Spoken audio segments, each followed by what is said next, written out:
બાબરમાં પરીક્ષા આપવા જઈ રહેલા વિદ્યાર્થીને અકસ્માતમાં પગે ઈજા પહોંચતા પોલીસે સારવાર કરાવી વિદ્યાર્થીને વર્ગખંડ સુધી પહોંચાડ્યો। બનાસકાંઠા જિલ્લાના ભાબર વિસ્તારમાં એક વિધર્મી પરીક્ષા આપવા જતા અધવચ્ચે અકસ્માત સર્જાયો હતો। યુવકને પગના ભાગે ઈજાઓ પહોંચી હતી। બનાવની જાણ ભાબર પોલીસને થતા ભાબર પોલીસ તાત્કાલિક ઘટના સ્થળ પર દોડી પહોંચી યુવકની સારવાર કરાવી વર્ગખંડમાં યુવકને પહોંચાડ્યો હતો। ગુજરાતમાં 10 અને 12 બોર્ડની પરીક્ષાઓ ચાલુ છે, જે અંતર્ગત મોટી સંખ્યામાં વિદ્યાર્થીઓ પરીક્ષા સ્થળ પર અલગ અલગ વ્હીકલથી પહોંચતા હોય છે।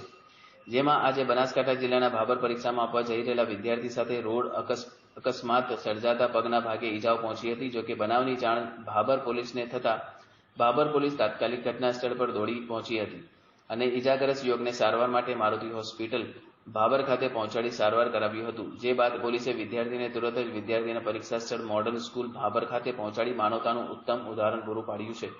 જોકે પોલીસે વિદ્યાર્થીની સારવાર કરાવી વર્ગખંડમાં મૂકવા જતાનો વિડીયો હાલ સોશિયલ મીડિયામાં વાયરલ થઈ રહ્યો છે।